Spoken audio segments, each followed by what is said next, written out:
My dear people, நான் உங்கள் Vijay GV. இன்னைக்கு சுதந்திர தினத்தை முன்னிட்டு வந்துட்டு 3 திரைப்படங்கள் வந்து நம்மளோட திரையரங்கில் வந்துட்டு ரிலீஸ் ஆன இந்த நிலையில் வந்துட்டு ஒரு திரைப்படம் வந்து அதிக லெவலில் வந்து பேசப்படுது இல்லையா. இன்னைக்கு வந்து தங்கலான், அதுக்கப்புறம் வந்துட்டு டிமாண்டி காலனி 2ன்ற இந்த திரைப்பட வரிசையில் வந்துட்டு தங்கலான் திரைப்படம் வந்து அதிக லெவலில் வந்துட்டு மக்களிடையே கொண்டாடப்படுகிறதுன்னு தான் சொல்லலாம்.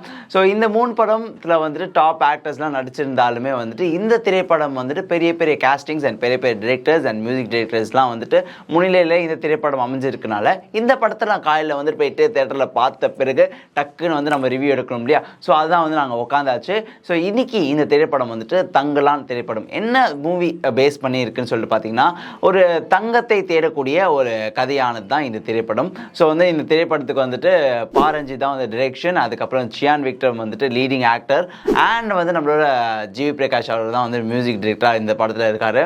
ஸோ ஓவரால் திரைப்படம் நான் வந்து பார்க்கும்பொழுது அதிக லெவலில் எக்ஸ்பெக்டேஷன்ஸ் வந்து இருந்தது. அண்ட் திரைப்படத்தை பார்த்தோன்னா வந்துட்டு அது வந்து வேறு லெவலாக இன்னும் வந்துட்டு போயிடுச்சு. ஸோ அவார்ட் பேசிஸான ஒரு திரைப்படத்தை அவங்க வந்து நார்மலாக சொல்லிட்டே இருந்தாங்க. எனக்கும் படம் பார்த்தோன்னா கண்டிப்பாக இது வந்து அவார்ட் பேசிஸ் திரைப்படம் தான் இருக்கும். ஸோ நிறைய இடத்துல வந்து இந்த திரைப்படம் வந்து நாமினேட் ஆகணும்னு சொல்லிட்டு மக்களிடையே வந்துட்டு அதிக லெவலில் வந்துட்டு சொல்லப்படுறாங்க.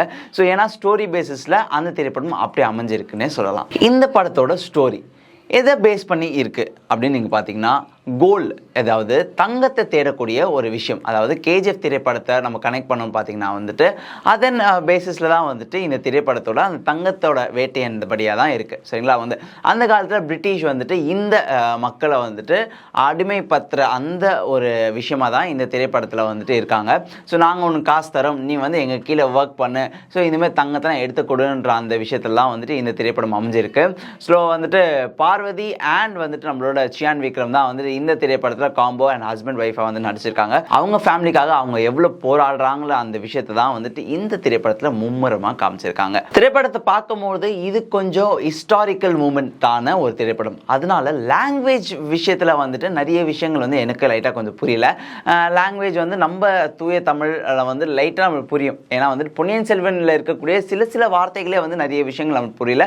அதனால் வந்துட்டு பொன்னியின் செல்வன் கம்பேர் பண்ணும்போது இந்த திரைப்படத்தில் நிறைய யூஸ் பண்ணுற வேர்ட்ஸ்லாம் வந்து நம்மளுக்கு புரியாத லெவல்லவே இருக்கு. கம்மிங் டு த மூவிங்க, அந்த ஸ்டார்டிங் சீனுன்ற ஒரு விஷயம் வந்து எப்போவுமே எல்லா திரைப்படத்துலையும் ஒரு மாதிரி டிஃப்ரெண்ட்டாக தான் காமிச்சிருப்பாங்க. அண்ட் இந்த திரைப்படத்துலையுமே ஸ்டார்டிங் சீனே ஒரு மாதிரி பிரம்மாண்டமான அண்ட் அந்த ஒரு ஸ்டோரி ஒரு தாட்ன்ற விஷயத்தை வந்துட்டு அற்புதமாக அந்த திரைப்படத்தில் வந்து ஸ்டார்டிங் லெவலில் தங்களான காமிச்சிருக்காங்க. என்னதான் வந்துட்டு இந்த திரைப்படம் வந்துட்டு அந்த இங்கே அங்கன்னு சொல்லிட்டு ஒரு கனெக்டிவிட்டி இல்லாத மாதிரியான எனக்கு ஒரு ஃபீல் இருக்குது. என்னதான் ஸ்டோரி இருந்தாலுமே கூட ஒரு லைன் செக்மெண்ட்னு ஒரு விஷயம் இருக்கும் இல்லையா, ஒரு திரைப்படத்துக்கு இந்த இடம் சொல்லிட்டு அந்த திரைப்படத்தில் வந்து அந்த மாதிரியான விஷயங்களே எனக்கு வந்து பார்க்க முடியல. பாரஞ்சித்தோட பழைய திரைப்படங்கள் எல்லாம் நீங்கள் பார்த்தீங்கன்னா ஒரு ஸ்டோரி பேசிஸ், ஒரு கனெக்ஷன் அண்ட் அந்த லைன் செக்மெண்ட் வந்து பர்ஃபெக்டாக இருக்கும். அண்ட் இந்த திரைப்படத்தில் வந்துட்டு தங்களானில் லைன் செக்மெண்ட் லைட்டாக கொஞ்சம் கம்மியாக இருக்குது. இந்த இடத்துல ஷார்ட், அந்த இடத்துல ஷார்ட்ன்ற மாதிரியான ஒரு பேசிஸ்லாம் இந்த திரைப்படம் இருக்குது. என்னதான் அதிக லெவலில் வந்துட்டு இந்த வாட்டர் பேக்கெட் சாங் வந்து ட்ரெண்ட் ஆனாலுமே கூட இந்த திரைப்படத்தில் வந்துட்டு மினிக்கி அந்த சாங் வந்துட்டு என்னன்னு தெரியலங்க. காலையில் படத்தை பார்த்துட்டு வந்ததுலேருந்து அந்த பாட்டு அப்படியே வந்துட்டு ஓடிட்டே இருக்குது. அதில் அவங்க போடுற அந்த ஸ்டெப்ஸ் எல்லாம் வந்துட்டு ஒரு மாதிரி டிஃப்ரெண்ட்டாக இருக்குது. அண்ட் அவங்களோட அந்த ஃபேமிலியோடு இருக்க அந்த தாட்ஸ்லாம் வந்து அந்த பாடலில் வந்து அப்படி நிறைய விஷயங்கள் காமிச்சிருக்காங்க. ஸோ அப்படியே வந்துட்டு மினிக்கின்னு சொல்லிட்டு அப்படியே நம்ம மண்டியில் வந்து மினிக்ஸாக போயிட்டு அப்படியே ஸ்டோர் ஆகிடுச்சுன்னு சொல்லலாம். ஏன்னா தான் இந்த திரைப்படத்தில் வந்து பார்வதி அண்ட் மாளவிகா இருந்தாலுமே வந்துட்டு மாளவிகா அவர்களை வந்துட்டு அதிக லெவலில் இதை படத்தை வந்து ஸ்கோர் பண்ணியிருக்காங்கன்னு சொல்லலாம்.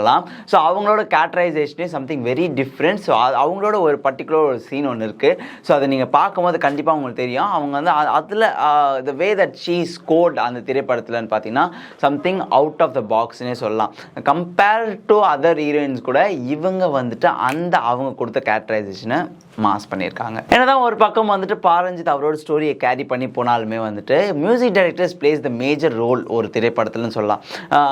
மியூசிக் மட்டும் இல்லைனா இந்த திரைப்படம் வந்துட்டு ஒரு லெவல் கம்மியாக இருக்குமேன்ற ஒரு தாட் எனக்குள்ளே இருக்குது.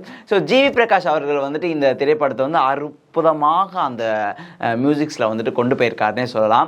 ஸோ மியூசிக் இல்லாத ஒரு திரைப்படம் எப்பவுமே வந்துட்டு டிஃப்ரெண்ட்டாக இருந்தாலும் கூட இந்த ஒரு திரைப்படத்தில் வந்து கேரி பண்ண விதமே ஜிவி பிரகாஷ்னு சொல்லிட்டு நான் அடித்து சொல்லுவேன். ஆடியன்ஸ் மத்தியில் இந்த திரைப்படம் நீங்கள் பார்த்தீங்கன்னா வந்துட்டு ஃபேமிலி ரிலேட்டட்றதை தாண்டி வந்துட்டு இந்த திரைப்படம் வந்துட்டு ஒரு யங்ஸ்டர்ஸ் அதுக்கப்புறம் வந்துட்டு ஹிஸ்டாரிக்கல் மூமெண்ட்டை தெரிகிறவங்கன்ற வந்து நிறைய பேர் தான் படம் பார்க்க முடியும்.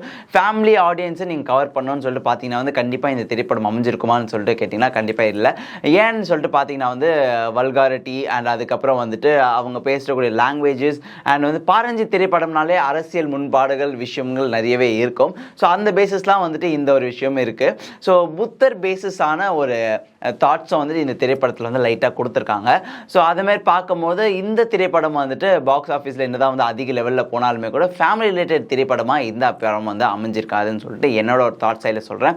ஓகே மக்களே, அற்புதமான தங்கலான் படத்தை பற்றி நீங்கள் வந்து ரிவ்யூஸ் வந்து பார்த்துருப்பீங்க. ஸோ உங்களுக்கு நீங்களும் படம் பார்த்துட்டிங்கன்னா நீங்களும் கமெண்ட் செக்ஷனில் வந்துட்டு சொல்லுங்கள். நம்ம அதில் பார்த்துட்டு பல டிஸ்கஷன் பேசலாம். அடுத்த ஒரு சூப்பர் டூப்பரான ஒரு மூவியில் வந்துட்டு உங்கள் எல்லாரும் சந்திக்கும் வரை நான் உங்கள் Vijay GV signing off along with my Youth Tamil network.